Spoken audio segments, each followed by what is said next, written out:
अरे वाह वाह, कहीं आज मेरा जन्मदिन तो नहीं? अबे तेरा नहीं, मेरा होगा। अबे चुप, आजा आजा। कुछ नहीं किया होगा, और अगर किया भी होता तो हम तुम्हारा क्या बिगाड़ लेते? वो एक बम मेरे घर में भी फूटा। मेरी बीवी ने मुझे बहुत पीटा और कहा कि तो जर्मन को जो उधार दे रखा है वो उधार कर ले गया। Hello hello. यूं झुका वो गर्द में एक सिक्के की खातिर, यूं झुका वो गर्द में एक सिक्के की खातिर, मानो जैसे खोई किस्मत ढूंढ रहा है। कोई और आएगा अब और जगाएगा मुझे, कोई और आएगा अब और जगाएगा मुझे। हर शख्स इसी उम्मीद पर ऊँघ रहा है। ये अल्फाज उस शख्स के हैं जिसने माया नगरी मुंबई में अपने हुनर से अपना अलग और बेहद अनोखा मुकाम बनाया है। इनका नाम है राकेश बेदी। हिंदी सिनेमा के बहुत से शौकीन इनके नाम को भले ही न जानते हों, लेकिन इनके चेहरे को वो लाखों की भीड़ में भी पहचान सकते हैं। जीजा जी, अगर ये पायल हमेशा यहीं बजती रहे तो? किस्सा टीवी पर आज पेश है राकेश बेदी की कहानी, जिन्हें आपने बड़े और छोटे पर्दे दोनों पर अपनी बेजोड़ अदायगी से लोगों को हंसाते हुए देखा होगा।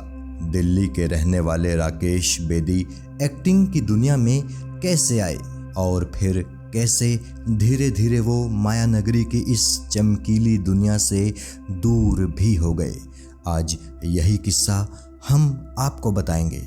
मैं भी हूँ तुम्हारा बच्चा, मैं भी हूँ तुम्हारा बच्चा, प्यारा प्यारा अच्छा अच्छा, तुमने कहा मेरी जान फसाई। राकेश बेदी का जन्म हुआ था 1 दिसंबर 1954 को दिल्ली के करोल बाग में। इनके पिता मदन गोपाल बेदी इंडियन एयरलाइंस में एरोनॉटिकल इंजीनियर थे। बेहद छोटी सी उम्र से ही राकेश बेदी पर एक्टर बनने का जुनून सवार हो गया था। दुनिया के बच्चे बचपन में तरह तरह के काम करने की बात कहते हैं। कोई कहता है कि वो डॉक्टर बनेगा, कोई इंजीनियर बनने को कहता है, तो कोई साइंटिस्ट बनने की बात करता है। लेकिन राकेश उन चंद बच्चों में से थे जो कहता था कि मैं बड़ा होकर एक्टर बनूंगा। स्कूल में होने वाली हर तरह की एक्स्ट्रा करिकुलर एक्टिविटी में राकेश आगे बढ़कर हिस्सा लेते थे। राकेश का एक्टर बनने का सपना हर दिन परवान चढ़ता गया। वो स्कूल के बाद भी एक ड्रामा कंपनी के साथ ड्रामा की प्रैक्टिस किया करते थे, लेकिन दूसरी तरफ उनके पिता को उनकी काफ़ी फिक्र होने लगी थी। पिता चाहते थे कि उनका बेटा उनकी ही तरह इंजीनियर बने। वो चाहते थे कि राकेश आईआईटी में पढ़ाई करें और माइनिंग इंजीनियर बने। हालांकि अपनी तरफ से उन्होंने कभी कोई ज़ोर ज़बरदस्ती राकेश के साथ नहीं की।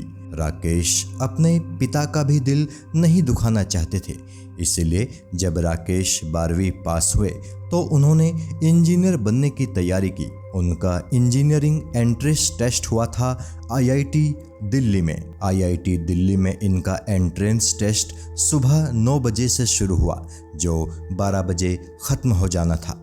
जैसे ही राकेश के हाथ में क्वेश्चन पेपर आया, उन्हें मालूम चल गया कि वो इंजीनियर बनने के लिए पैदा हुए ही नहीं हैं।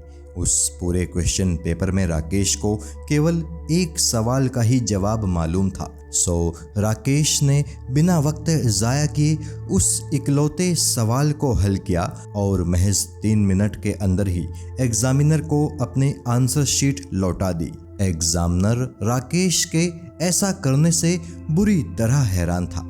उसे समझ ही नहीं आ रहा था कि इस लड़के को अचानक हुआ क्या। उसने राकेश से इसकी वजह पूछी तो राकेश ने पूरी बेबाकी से जवाब दिया, सर मैं गलत जगह आ गया हूँ, मुझे वापस अपनी ड्रामा रिहर्सल में ही जाना पड़ेगा। और इस तरह राकेश आईआईटी का वो एग्ज़ाम छोड़कर वापस लौट आए।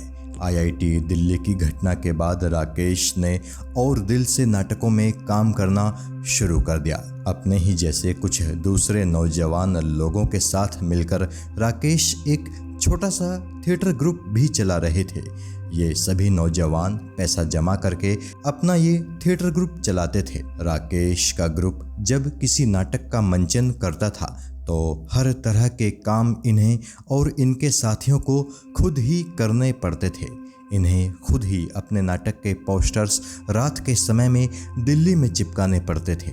जर्मन ने कहा था कि कर्जा मांगना तो कान में मांगना, इसलिए कान में मांगूंगा। एक बार राकेश अपने एक दो साथियों के साथ दिल्ली के एक इलाके में रात में अपने अगले नाटक के पोस्टर्स चिपका रहे थे। तभी अचानक पुलिस की जीप आ गई और उन्होंने राकेश व उनके साथियों को पकड़ लिया। पुलिस को लगा कि ये लोग किसी प्रोपेगेंडा के लिए पोस्टर्स चिपका रहे हैं। पुलिस ने राकेश और उनके साथियों से कड़ाई से पूछताछ करनी शुरू कर दी। तब राकेश ने पुलिस को समझाया कि वो अपने नाटक का पोस्टर लगा रहे हैं और चूंकि उनके पास पैसे की कमी है इसीलिए ये काम उन्हें खुद ही करना पड़ रहा है। तब जाकर पुलिस वालों ने राकेश और इनके दोस्तों को उस रात छोड़ा था। नाटक के साथ साथ राकेश ने पढ़ाई भी जारी रखी और दिल्ली के भगत सिंह कॉलेज में इन्होंने बीकॉम में एडमिशन ले लिया। कॉलेज में भी ये नाटकों और दूसरी सामाजिक गतिविधियों में हिस्सा लेते थे। इसी दौरान इनके पिता एक बार फिर से इन्हें लेकर टेंशन में आने लगे थे। पिता को अपने बेटे की फिक्र होने लगी थी। राकेश को जब अपने पिता की टेंशन के बारे में जानकारी मिली तो उन्होंने फैसला कर लिया कि अब दिल्ली के नाटकों से बाहर निकलकर प्रोफेशनल एक्टिंग में जाने का वक्त आ चुका है। लेकिन राकेश को ये समझ नहीं आ रहा था कि आखिर शुरुआत कैसे की जाए। फिर एक दिन राकेश ने फैसला कर लिया कि वो पूना के फिल्म एंड टेलीविज़न इंस्टीट्यूट में दाखिला लेंगे। राकेश ने कोशिश की और उनका नंबर FTI यानी film and television institute of Pune में आ गया। अगर माँ का दूध पिया है तो खड़ा हो। नहीं पिया है। क्यों नहीं पिया है? क्योंकि मेरी माँ मेरे पैदा होने के पहले ही मर गई थी। मेरे FTI आने से पहले राकेश को लगता था कि उन्हें यहाँ कोई परेशानी नहीं होने वाली है, क्योंकि वो तो काफ़ी वक्त से दिल्ली में थिएटर कर ही रहे थे। लेकिन कुछ ही दिनों में इनको ये एहसास हो गया कि ये अपने बारे में गलत फहमी पाले बैठे हैं। FTI में इन्हें मालूम चला कि अभी तो इन्हें एक्टिंग की ABCD भी ढंग से नहीं आती है। FTI में राकेश का जिस बैच में दाखिला हुआ था उसमें इनके साथ सतीश शाह, ओमपुरी, सुरेश ओबेरॉय, सुधीर पांडे, डेविड धवन, प्रकाश झा, विधु विनोद चोपड़ा, सईद मिर्ज़ा और कुंदन शाह जैसे लोग भी थे और ये सभी लोग आगे चलकर फिल्म इंडस्ट्री में बड़ा नाम बने। FTI से पढ़ाई ख़त्म करने के बाद राकेश फिल्मों में काम करने के लिए मुंबई आ गए। राकेश को अपने बारे में एक बात अच्छे से मालूम थी और वो ये कि जिस तरह की उनकी शख्सियत है उसे देखकर हीरो का रोल तो उन्हें फिल्म इंडस्ट्री में कोई नहीं देने वाला था। इसीलिए राकेश ने फैसला कर लिया कि वो कॉमेडी की तरफ जाएंगे और अपने आप को एक कॉमिक आर्टिस्ट के तौर पर इस्टेब्लिश करने की कोशिश करेंगे। कॉमेडी में वैसे भी राकेश का हाथ दिल्ली के नाटकों के चलते, दिल्ली में किए नाटकों के चलते पहले ही काफ़ी मजबूत था। हुआ भी कुछ ऐसा ही। राकेश को पहली दफ़ा हमारे तुम्हारे नाम की एक फिल्म में काम मिला जिसमें संजीव कुमार और राखी लीड रोल में थे। राकेश इस फिल्म में सुनील नाम के नौजवान बने थे जो अपनी मां के दोबारा शादी करने से काफी नाखुश था। जर्मन में सलीम बोल लिया हूँ। ओ महाराज सलीम, बोलो जी क्या हाल है? सुबह सुबह कैसे फोन कर दिया? राकेश बेदी के करियर की दूसरी फिल्म थी एहसास, जो कि एक रोमांटिक ड्रामा फिल्म थी। ये फिल्म भी 1979 में रिलीज हुई थी। इस फिल्म में शम्मी कपूर, शशि कपूर और अमजद खान जैसे बड़े सितारे मौजूद थे। राकेश इस फिल्म में एक नौजवान आशिक बने थे और फिल्म के लीड हीरो के सबसे बढ़िया दोस्त थे। सहायक अभिनेता के तौर पर राकेश को अपनी शुरुआती फिल्मों में ही उस दौर के हिंदी फिल्म इंडस्ट्री के बड़े बड़े स्टार्स के साथ काम करने का मौका मिल गया था। ये बात भी कम लोगों को मालूम है कि वास्तव में राकेश बेदी की पहली फिल्म एहसास ही थी, लेकिन हमारे तुम्हारे पहले बनकर तैयार हुई और पहले रिलीज भी हो गई। इसीलिए उनकी फिल्मोग्राफी में हमारे तुम्हारे फिल्म का जिक्र इनकी पहली फिल्म के तौर पर होता है। राकेश बेदी के करियर की तीसरी फिल्म थी बुलंदी, जो साल 1980 में रिलीज हुई थी। राकेश इस फिल्म में एक कॉलेज स्टूडेंट बने थे। इस फिल्म में राजकुमार जैसे महान कलाकार भी थे जिन्होंने प्रोफेसर का रोल निभाया था और राकेश फिल्म में उनके स्टूडेंट बने थे। उस दौर में भारत के कॉलेज स्टूडेंट्स की लाइफ को इस फिल्म में बड़े ही शानदार तरीके से दर्शाया गया है। फिल्म में राकेश एक ऐसे पिता की संतान बने हैं जो बेहद भ्रष्ट है, लेकिन अपने गुरु की सोहबत में आने के बाद वो बेटा अपने ही बाप के काले कारनामों के खिलाफ बगावत कर देता है। इस फिल्म में निभाया गया राकेश का किरदार उनके फिल्मी करियर के सबसे यादगार किरदारों में से एक माना जाता है। जब इस घर में आप अपनी मर्जी से खा नहीं सकते, पी नहीं सकते, उठ नहीं सकते, बैठ नहीं सकते, यहाँ तक कि अपनी मर्जी के कपड़े भी नहीं पहन सकते सर जी आप, तो आप अपनी मर्जी से शादी कैसे करेंगे? राकेश बेदी के करियर की चौथी और सबसे प्रमुख फिल्मों में से एक थी चश्मे बदूर। ये फिल्म साल 1981 में रिलीज हुई थी और इस फिल्म में उनके साथ फारूक शेख, रवि बासवानी और दीप्ति नवल जैसे कलाकार मौजूद थे। फिल्म में दीप्ति नवल और राकेश बेदी पर एक गीत फिल्माया गया था। ये गीत उस दौर में बेहद हिट हुआ था और राकेश को इस गीत से काफी लोकप्रियता भी मिली थी। तरंगों में धड़कन लरजता जिगर। राकेश की कॉमिक टाइमिंग को इस फिल्म में बहुत ज़्यादा पसंद किया गया था।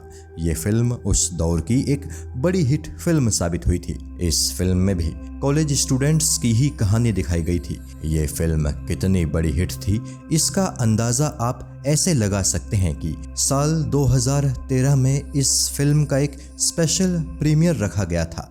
राकेश बेदी की इस फिल्म से एक बड़ा ही दिलचस्प किस्सा भी जुड़ा है। इस फिल्म के डायरेक्टर सई परांजपे थी। सई अपने सख्त अंदाज के लिए मशहूर थी। फिल्म की शूटिंग दिल्ली में चल रही थी। फिल्म में राकेश ने तलवार कट मूछें रखी थी जिसे डंडी कट भी कहा जाता था। चश्मे बदूर की शूटिंग के दौरान ही राकेश बेदी एक और फिल्म की शूटिंग कर रहे थे जिसके लिए उन्हें हर हफ्ते 2 दिनों के लिए फ्लाइट से बॉम्बे जाना पड़ता था। इत्तेफाक से उस फिल्म में राकेश के किरदार की मूछ नहीं थी। उस फिल्म के डायरेक्टर ने राकेश से वो तलवार कट मूछ कटाने को कहा। राकेश ने मना किया लेकिन वो डायरेक्टर नहीं माना और उसने आखिरकार राकेश की मूछ कटवा ही दी। उस फिल्म के शूट के बाद जब राकेश दिल्ली वापस लौटे तो उनके सामने चश्मे बदूर के अपने किरदार की मूछ की समस्या खड़ी हो गई। तब राकेश ने काले पेन से एक तलवार कट मूछ बना ली। राकेश अपनी इसी नकली मूछ के साथ फिल्म की शूटिंग करने पहुंच गई, लेकिन सई परांजपे की पैनी नज़र से राकेश की वो नकली मूछें छिप नहीं पाई। सई ने राकेश को पकड़ लिया और उनकी खूब क्लास लगाई। उसके बाद जब राकेश की मूछें दोबारा उगी तो फिर से फिल्म की शूटिंग शुरू की गई। राकेश बेदी के करियर की सबसे बड़ी फिल्मों में से एक थी साल 1992 में रिलीज हुई तिरंगा। इस फिल्म में वो एक बार फिर से राजकुमार के साथ काम कर रहे थे। फिल्म में राकेश बेदी का निभाया खबरी लाल का किरदार उनके फिल्मी करियर के सबसे यादगार किरदारों में से एक रहा। फिल्म में वो एक मुखबिर बने हैं जो पुलिस के लिए काम करता है और जान पर खेलकर खतरनाक अपराधियों की जानकारी पुलिस को देता है। पूरी फिल्म में राकेश के जितने भी सीन्स थे उन सभी सीन्स में राकेश इस तरह से अपने डायलॉग्स बोल रहे थे मानो वो टीवी पर खबरें पढ़ रहे हों। खबरीलाल जब अपराधियों द्वारा पहचान लिया जाता है और उसे मार दिया जाता है तो उस सीन पर हर दर्शक की आंखें नम हो जाती हैं। राकेश ने अपने फिल्मी करियर में 250 से भी ज़्यादा फिल्मों में काम किया है। राकेश बेदी ने केवल हिंदी ही नहीं पंजाबी, गुजराती और मराठी फिल्मों में भी काम किया है। राकेश बेदी सिर्फ फिल्मों तक ही सीमित नहीं थे, ये उन कुछ गिने चुने कलाकारों में से एक हैं जिन्होंने छोटे पर्दे पर भी शानदार काम किया और उनके काम को लोगों ने खूब सराहा भी। अपने टीवी करियर में राकेश बेदी ने लगभग 16 टीवी शोज में काम किया। अपना फिल्मी करियर शुरू करने के 5-6 सालों में ही राकेश बेदी फिल्म इंडस्ट्री का एक जाना पहचाना चेहरा बन चुके थे। उन दिनों दूरदर्शन भी दर्शकों के दिलों में जगह बनाने की कोशिश कर रहा था और दूरदर्शन पर कुछ अच्छे शोज भी चल रहे थे, लेकिन फिर भी बड़े पर्दे के कलाकार दूरदर्शन पर काम करना पसंद नहीं करते थे। ऐसा ही कुछ राकेश बेदी के साथ भी था। राकेश बेदी को जब ये जो है जिंदगी का ऑफर आया था तो वो कंफ्यूज थे कि इस शो में काम किया जाए या फिर नहीं। राकेश इस शो में काम करने के बारे में 1 महीने तक सोचते ही रहे। कई लोग थे जो उनसे कहते थे कि तुम फिल्मों के कलाकार हो, अगर टीवी पर काम करोगे तो फिल्मों में तुम्हारी मांग खत्म हो जाएगी। वहीं कुछ लोग इन्हें टीवी पर भी काम करने की सलाह दे रहे थे। ये जो है जिंदगी में काम किया जाए कि नहीं, राकेश इसी उहापोह में फंसे हुए थे कि इस दौरान इनके एक दोस्त ने इन्हें कुछ किताबें पढ़ने को दी। उन किताबों में अमेरिका में टेलीविज़न की स्थिति के बारे में लिखा था। अमेरिका में उन दिनों टेलीविज़न बेहद लोकप्रिय हुआ करता था। उन दिनों का हर बड़ा हॉलीवुड स्टार छोटे पर्दे पर भी काम किया करता था। इन सब बातों को जानकर राकेश बेदी को प्रेरणा मिली और आखिरकार उन्होंने ये जो है जिंदगी में काम करने के लिए हाँ कह दी। शो की शूटिंग शुरू हुई और फिर फाइनली ये शो दूरदर्शन पर प्रसारित होना शुरू हो गया। 1 महीने के भीतर ही राकेश बेदी की लोकप्रियता में इतना तेज इजाफा हुआ कि हर कोई इन्हें पहचानने लगा। राकेश सड़क पर निकलते तो लोग इन्हें घेर लेते, इनसे ऑटोग्राफ मांगते, लोग इनके पीछे पीछे चलने लगते थे।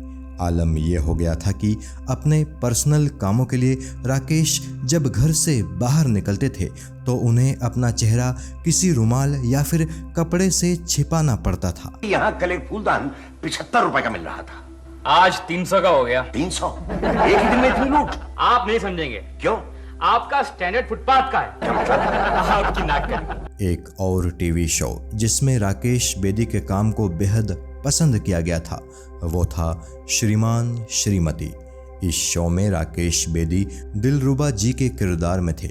ये शो अपने दौर का दूरदर्शन का बेहद लोकप्रिय शो था। कम लोग ही इस बात से वाकिफ थे कि इस शो में इनका पूरा नाम दिलरुबा जरनैल सिंह खुराना था। राकेश बेदी का किरदार इस शो में एक ऐसे इंसान का है जो थोड़े अलग ढंग से चलता है, बात करता है और एक्सप्रेशंस देता है।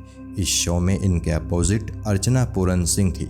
ये शो 1994 से दूरदर्शन पर टेलीकास्ट होना शुरू हुआ था और सन 1999 तक लगातार चलता रहा था। इस शो में राकेश बेदी को बेहद पसंद किया गया था। राकेश बेदी की लोकप्रियता चरम पर पहुंच गई थी। Good morning. लो आ गया डाकू। बड़ी लंबी उम्र है आपकी। मेरी? क्यों? एक इंटरव्यू में राकेश बेदी ने बताया था कि कैसे उन्होंने श्रीमान श्रीमती के दिलरुबा जी के रोल के लिए खुद को तैयार किया था।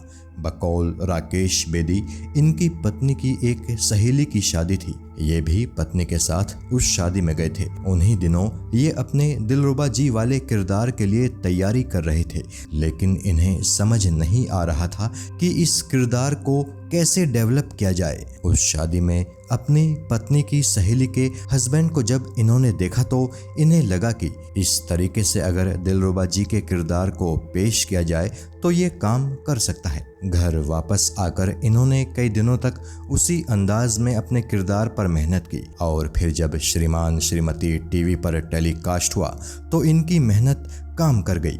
दिलरुबा जी के किरदार को बेहद पसंद किया गया।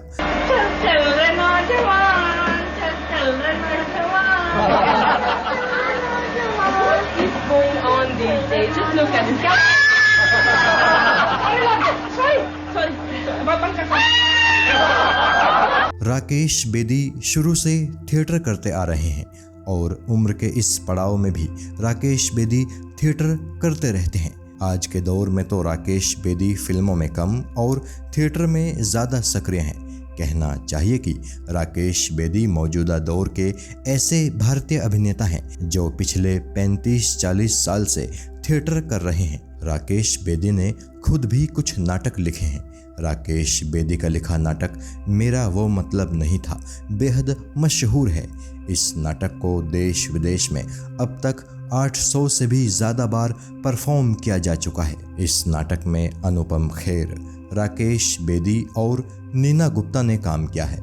खुद राकेश बेदी ने ही इस नाटक का डायरेक्शन भी किया है। राकेश बेदी के लिखे दूसरे नाटक हैं बीवी ओ बीवी और शिमला कॉफी हाउस। इसके अलावा राकेश बेदी को पढ़ने का भी बेहद शौक है। राकेश बेदी अपने खाली समय में हमेशा कोई ना कोई किताब या फिर नोवेल पढ़ते रहते हैं। Good morning. क्या आएगी अब तक? टाइम पर आ गए थे? राकेश बेदी की निजी जिंदगी के बारे में बात करें तो इनकी पत्नी का नाम आराधना बेदी है। आराधना बेदी पुणे की रहने वाली हैं और FTII के दिनों में ही राकेश और उनके बीच में रिलेशन की शुरुआत हो चुकी थी। हालांकि आराधना बेदी खुद कोई अभिनेत्री नहीं है। राकेश और आराधना बेदी की 2 बेटियां हैं। इनकी बड़ी बेटी का नाम है रिधिमा बेदी जो सेलिब्रिटी मैनेजमेंट देखती हैं। वहीं इनकी छोटी बेटी रितिका बेदी इनकी ही तरह एक्ट्रेस हैं और कई शॉर्ट फिल्मों में काम कर चुकी हैं। शॉर्ट फिल्मों के अलावा रितिका बेदी नाटकों में भी काम करती हैं। वो अपने पिता राकेश बेदी के साथ भी कई नाटकों में नजर आ चुकी हैं। राकेश बेदी की उम्र अब 66 साल से भी ज़्यादा हो चुकी है। इस उम्र में भी राकेश बेदी थिएटर और फिल्मों में एक्टिव हैं। साथ ही राकेश बेदी अब भी कई टीवी सीरियल्स में काम कर रहे हैं। राकेश बेदी कहते हैं कि जब तक हो सकेगा वो एक्टिंग करते रहेंगे, क्योंकि एक्टिंग उनके लिए कोई काम नहीं बल्कि उनका शौक है। एक ऐसा शौक जिसे वो दिल से पसंद करते हैं। किस्सा टीवी और इसके सभी दर्शकों की तरफ से ईश्वर से प्रार्थना है कि राकेश बेदी की सेहत हमेशा बढ़िया रहे और वो ऐसे ही अपने हुनर से सिने प्रेमियों का मनोरंजन करते रहें। जय हिंद।